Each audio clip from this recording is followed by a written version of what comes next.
All right. Hi, everybody. Welcome to our TMS live session. Uh, My name is Mike Ramanashai, Thailand Teaching Fellows from a Google News Lab team. Uh, Today, I would like to welcome you. You might be coming from all over Asia. So wherever you are in Asia, welcome to our event. So in this sessions our topic is News How, teaching kids to be critical consumer of media. A lot of times when we're thinking about, the new literacy program or verifications, a lot of times we think of the older kids, but Bryce Corbett, he's a founder of the Squiz Kids. He has programs that will teach the kids about the news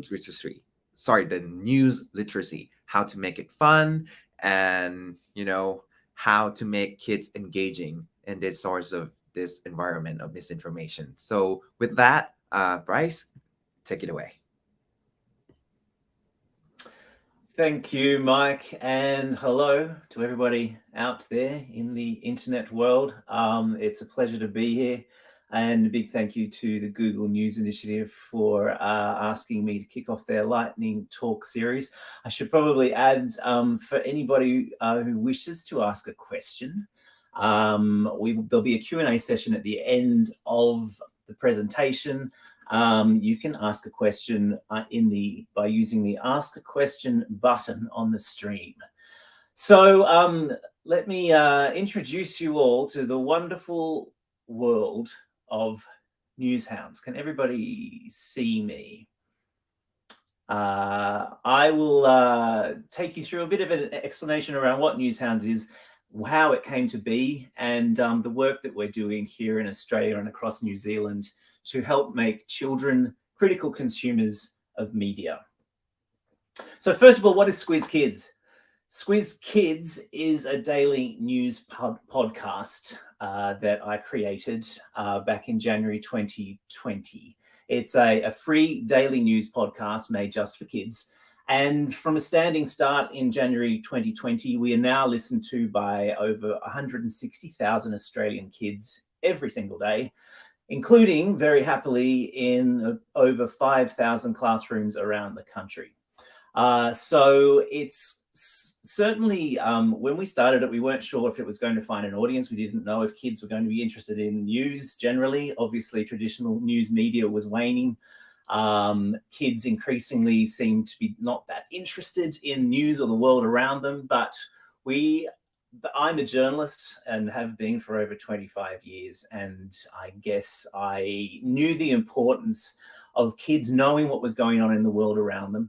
But also I'm a dad of two, and I understood seeing the way that my own children were starting to cherry pick information from the social media apps that they were on, or from the different bits of YouTube that they were surfing through, that there'd never been a more important time for kids to be exposed to credible sources of news and information. And so we created the Squiz Kids Daily News Podcast, and the proof has been very much in the pudding ever since we launched that, yes, lots of parents and lots of teachers can see value in what we're doing. And we've become quite unique in a certain way that we've created a co-listening space. So Squiz Kids is increasingly listened to by kids, clearly, but in the company of their parents, and then also in the company of teachers in the classroom.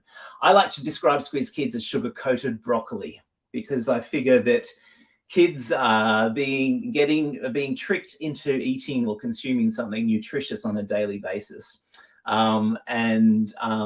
We understand that in order to make it engaging for kids, you've got to make it fun. And that's what Squiz Kids is all about. We describe it as being fun, free, and fresh. And it's all of those things, we like to think.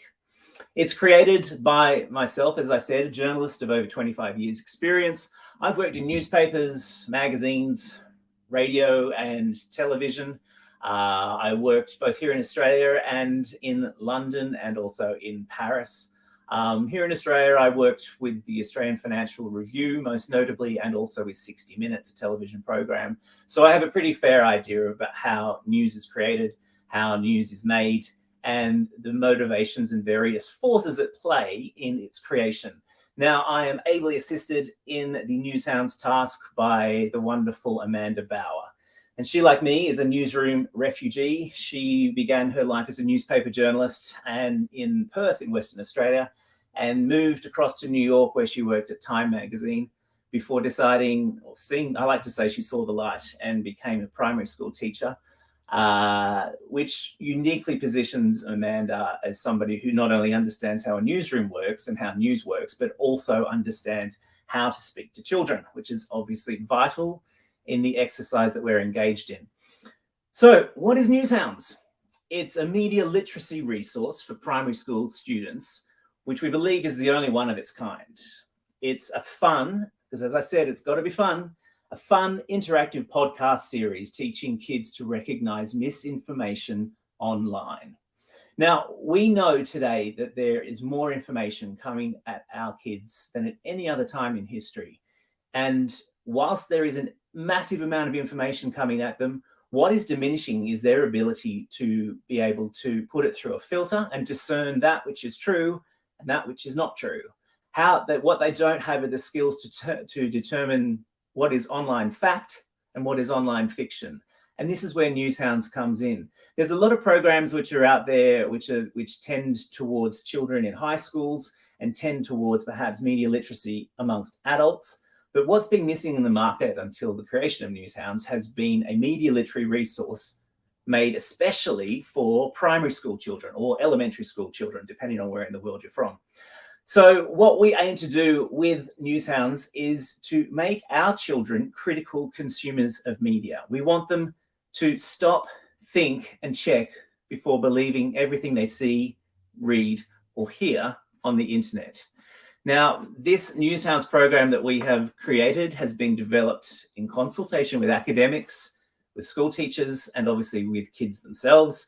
And thanks to the wonderful partnership and support of the Google News Initiative, we're very proud to be able to say that it's being made available for free to all schools across Australia and New Zealand.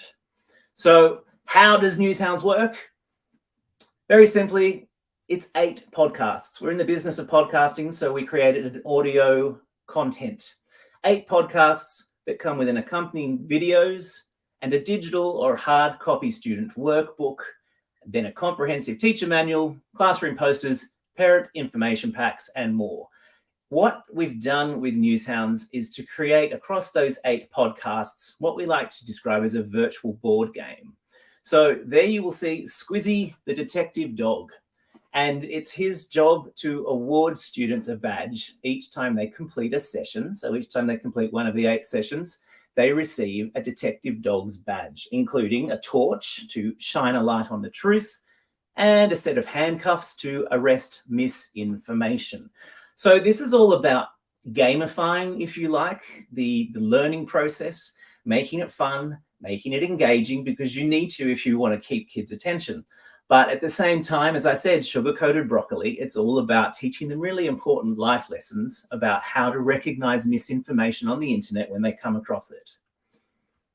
We launched back in November at the beginning of the Australian school term 4. And immediately upon launch, we attracted quite a lot of media attention, which to me speaks to the fact that this is an idea of its time. I think, as I said before, in the media literacy space, there's a lot of people who are providing programming and educational programming for adults and even for high school students.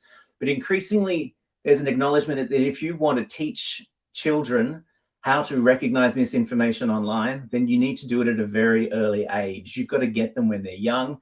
And as we all know, kids are getting onto the internet and using social media apps at younger and younger ages.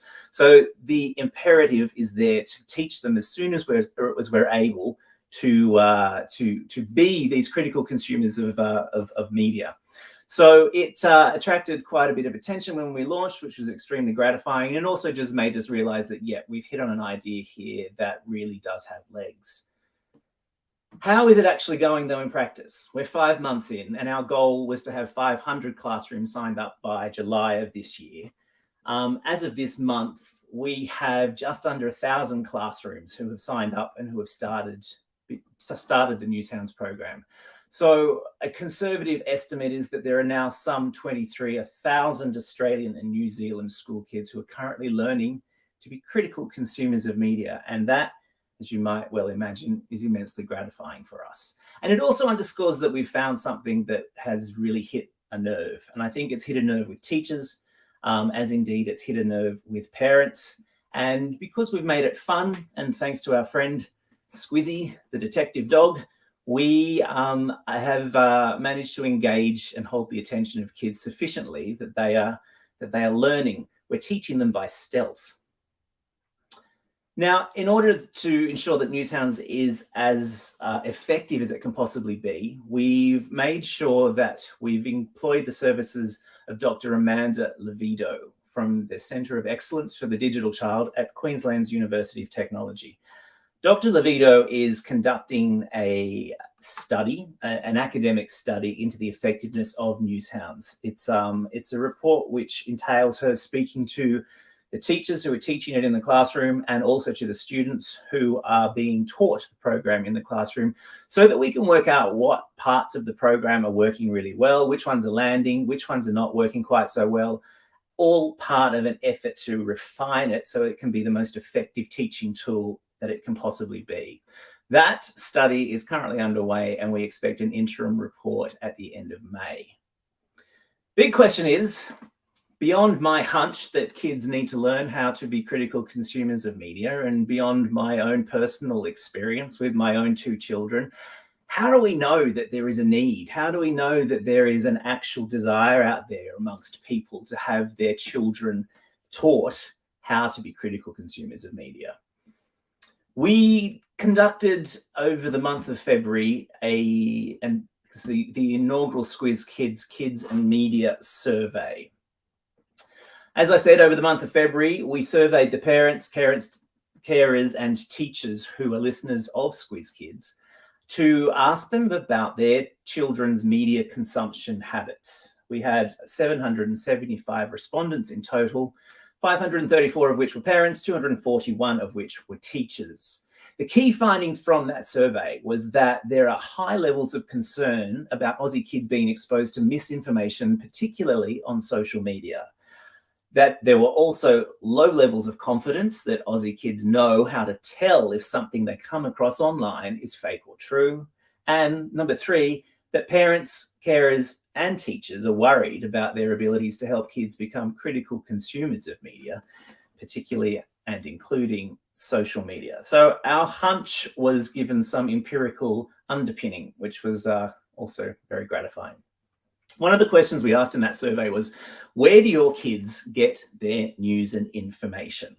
Now, that table there is interesting for lots of different reasons, one of which, no enormous surprise, I don't imagine, to anybody who's out there watching this presentation, being that traditional forms of media, newspapers, radio, television news, are relatively low and ever diminishing in terms of the place where children get their news and information. But rather high on the list of places where they get their news and information is social media, which I would posit is very much a problem. And that's certainly the outcome of the survey that we did, and certainly the opinion of all of the teachers and parents that we spoke to as well. 41% of parents and teachers on average said that kids aged 7 to 12-year-olds in their care, be it a student or one of their own children, got their news and information from social media. Now, just stop and think about that for a moment, because when you think of the amount of information and the amount of sources of information that are out there on social media, and then you think of the number of those that you would actually describe as credible sources of information, and then think that 41% of the children that we are speaking to on a daily basis are getting their news and information from social media. And you can see why something like Newshounds is incredibly important. One of the key findings, or key finding one, was exposure to misinformation. We asked, on a scale of 0 to 100, how worried are you about your child or student being exposed to misinformation on social media? And as you can see there, on a scale of 0 to 100, teachers were an average of 83. Parents and carers came in at a little lower, but still very high, 78. So there's an enormous amount of concern amongst teachers and parents about the misinformation that their kids are being exposed to on a daily basis. The second key finding, obviously, was there's a lot of concern about our kids' ability to identify fake or true information. We asked, on a scale of 0 to 100, how confident are you your child can tell what information is fake or true? Teachers said that they came in at around about 41, parents and carers a little bit higher at 46. But generally, there was a low level of confidence that kids knew how to tell what was fake or not on social media or media generally. The key finding 3 was that there are not enough parents or carers or teachers who have the skills to help their kids. Again, on a scale of 0 to 100, how confident, we asked, are you in helping kids figure out if something is true or false? Teachers said came in at about 64, and parents and carers a little bit around about the same. But what we found was this misinformation gap. Adults significantly worried about their kids' exposure to misinformation, but acknowledging that they don't have the skills to help them. They haven't been given the tools to teach kids to be critical consumers of media. So we asked teachers, have you had any media literacy professional development? And as you can see there, it was an overwhelming no, they hadn't. Or if they had, many of them said they definitely needed more. So how is Newshounds going? We've created the product. We know there's a need. What have we got in the way of information about how it's being received by kids and teachers? Well, we conducted an early in-depth analysis with a hand-selected group of classrooms, students and teachers who had completed Newshounds. So these were our pilot schools, our pilot teachers and pilot classrooms. And the result from that study, admittedly limited as it was still quite overwhelming. 86% of the pilot students said that Newshounds has changed the way that they consume media. One of the things that we created with Squizzy the Newshound was a catchphrase, because I think all good campaigns have got to have something catchy like a catchphrase. Squizzy the Newshound's catchphrase is stop, think, and check. And what he advises children to do every time they come across any piece of information on the internet is to stop, is to think about where the information is coming from, who is telling that information, and what possible reasons might that person or that organization have to tell you a certain thing or another. What agenda is going on behind that little piece of information? And then the last of Squizzy's catchphrase is to check. And that is to use the power of the internet, because it's a remarkable resource. It's an incredible resource, but use the power of the internet to find out whether the piece of information that you're being exposed to has any basis in any credible sources of information. There are so many wonderful, credible sources of information on the internet. So teaching kids to revert to those sources of information, to check to see whether something is true or not, or check to see the probability of something is true or not, is a really important part of the Newshounds process. We also had a resounding vote of confidence from teachers who took part in the Newshounds pilot. 100% of them saying they felt more confident discussing media with their students, that they could see improvements in their students' ability to think critically about information that they're consuming, and that they definitely think it's worthwhile dedicating teacher time to the Newshounds program. So that is Newshounds in a nutshell. As I said, I think at the beginning, you know, I'm an old journo. I probably am a little bit biased in terms of what I think, or how important I think it is for people to be informed about the world around them. Obviously, I'm going to be very biased in that respect. I just watch, particularly with my own children, and this was very much the impetus for the creation of Squiz Kids and subsequently of Newshounds, the the ease with which they were believing everything they came across on the internet, most especially on social media. And yes, I'm looking at you, TikTok and Instagram and everything in between. And the complete lack of any kind of critical ability to put that information through a filter and to even question its veracity. So if Newshounds is just, if all that it does is to teach one child out there to stop, to think and to check before blindly believing everything they believe or everything that they see, read or hear on the internet, then I think we have gone a long way to achieving what we've set out to do. I'm going to throw back to Mike now, and we are going to take some of these questions. Of course, I should also point out that if anybody wants to get in touch with me, I did have a slide at the end, Mike, that had my email address on it as well. I don't know. There it is. Anybody who wishes to get in touch with me to find out more about Newshounds or to collaborate with us in its dissemination, either here, obviously in Australia and New Zealand, we've got a bit of a head start. But if you're listening out there in wider parts of Asia, we would love to have a conversation with you about how we can transfer the Newshounds program across markets. Yeah. So, Mike, Q&A time, I guess. All right. Thank you very much, Bryce. I mean, it's always something that, a lot of us, keep that in mind a lot, of how to make it effective, how to make children interested. And I think the most important, I think a lot of the viewers today is probably the educators as well, to see maybe how it's actually going to work. So my first questions from the audience is, can you explain on the process of creating simple but engaging contents on misinformation for kids? And also, I also would like to add the perspective of why you actually chose podcasts in particular when it comes to the medium for this particular program. Yeah, great question. I'll answer the second one first, perhaps. Why did we choose podcast? I mean, podcast was the Squiz Kids was created initially as an audio product.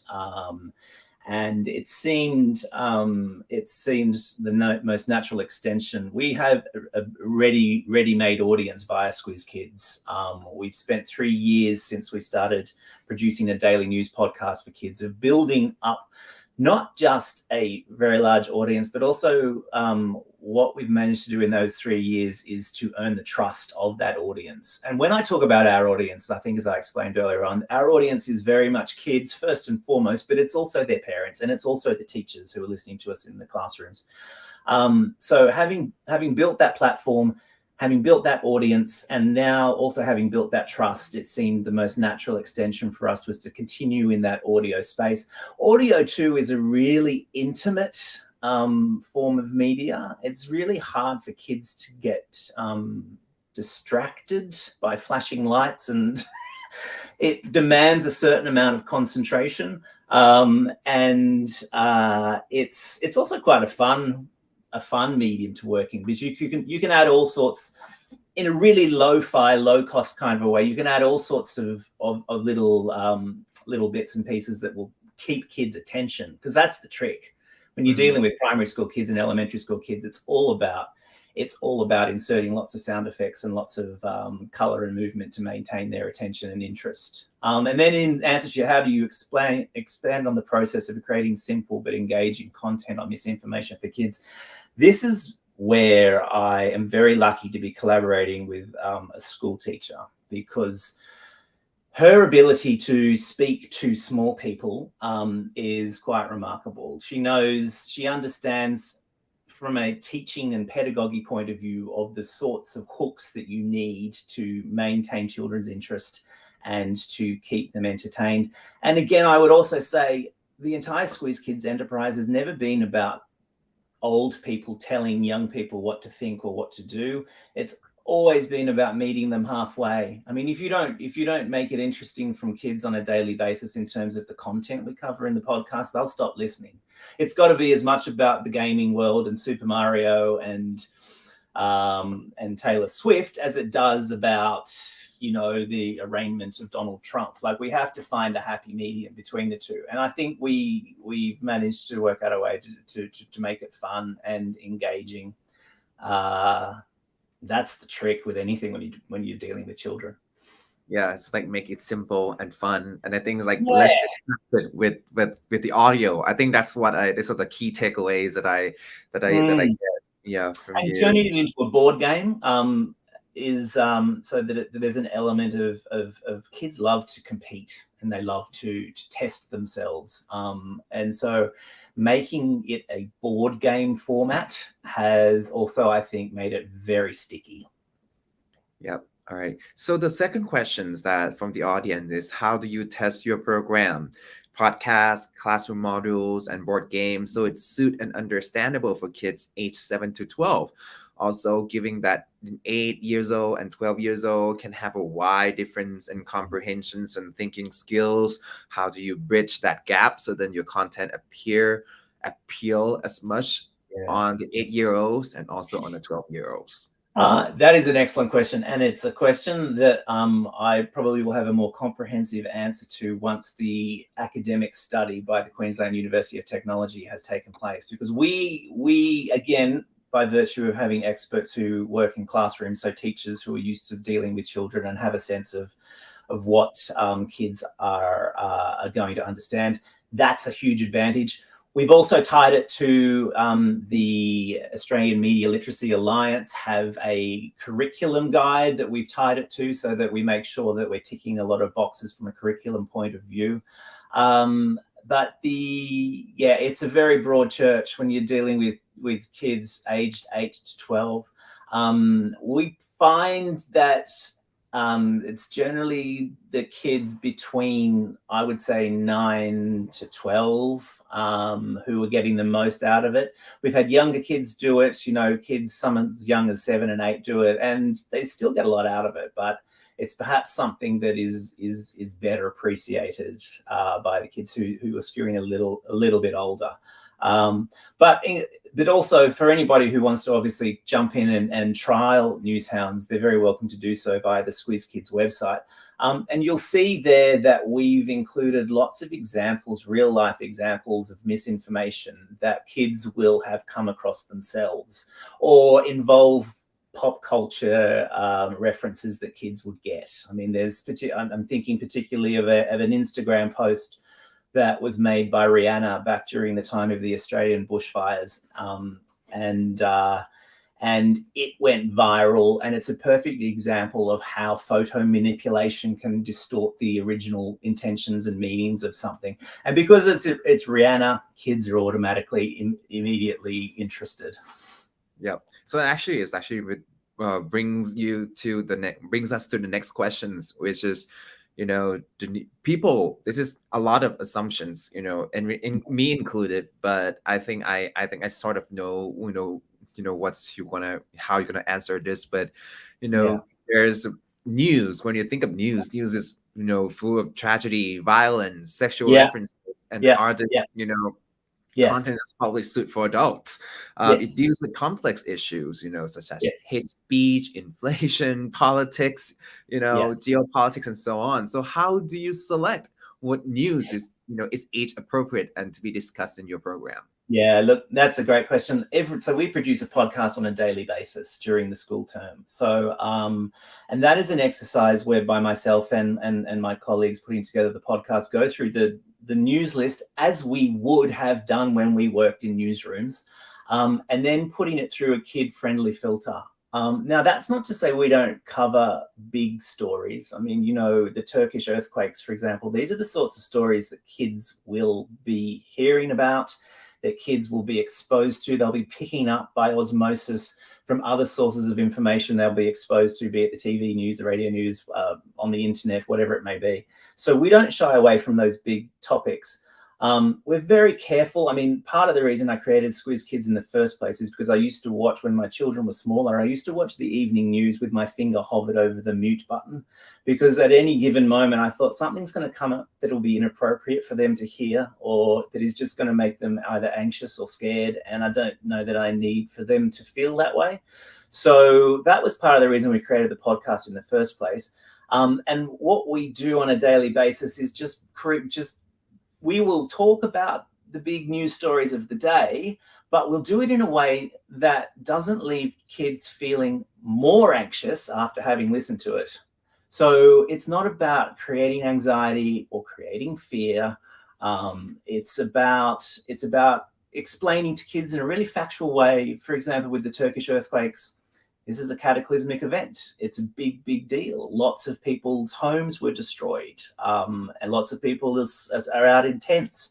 We don't dwell on the numbers of people who have died. We perhaps will talk about, the miracle survival stories that happened. And then we will use it as an opportunity to talk about, what is an earthquake? What are tectonic plates? What does it mean when they shift? And we'll do that whether it's a big story like a natural disaster, or if it's a big geopolitical story. We'll talk about, for example, the US election. We would talk about. Talk about the Australian election we've just done here in Australia. There's a lot of conversation around an Indigenous voice to Parliament, and we do a lot of explainers. And what we find is we get a lot of parents actually writing to us saying, "You're the only news source I listen to," because so much of the news is otherwise full of assumed knowledge. Like, they talk to you as if I know all the background to everything. We don't assume any background. We don't assume any of our listeners know anything at all, and we are very careful to explain everything at every step and along every step of the path. For every single story we cover. Yeah. So I think we have time for one last question. This is also, but I also want to add, some of my thoughts on that question as well. So, do you train a teacher for this purpose, or can we do it without prior training? I also would like to know as well that how to encourage teachers to invest time in media literacy program, because a lot of times, in my work, I talk to teachers, and oftentimes they have no clue of how to start. They know that news literacy is important for their kids. Information is important, but they don't know how to start. What would you do, and how did you do it? Well, what we would do is to create a program called Newshounds, and with that program comes a teacher manual. So as well as having the podcast that we've created for kids, there is a standalone teacher manual that teachers will download. It comes in a PDF format. They will download that teacher manual before they're teaching media literacy, and it explains every part of the module. It explains every single part of the lesson that will be taught during each of those podcasts. And we've also created a series of videos that go along with the podcast. So there are some visuals that teachers can put up on their interactive whiteboards in their classrooms that are running along in tandem with the audio. And alongside that, there are Google slides that are created specifically for teachers that only teachers can see, which are helping to giving them cues for which parts of the podcast they need to pause and stop and explain, and which parts of media literacy they need to point out. So it's all extremely user-friendly, and you don't need to have any prior knowledge of media or of media literacy to teach it. All right. So I think with that, Bryce, thank you so much for your presentations and your inspiration to a lot of educators out there who's watching, and also across Asia Pacific, myself included. I'm quite inspired by the words, and I hope that people would actually get this example from you and maybe doing it in their own community, in their country. All right. So with that, thank you so much, Bryce. Thank you, Mike. Thank you very much. All right. And this is the housekeeping announcements before we go. So the next presentation, the next TMS Lightning Talks that we're going to have is going to be in May.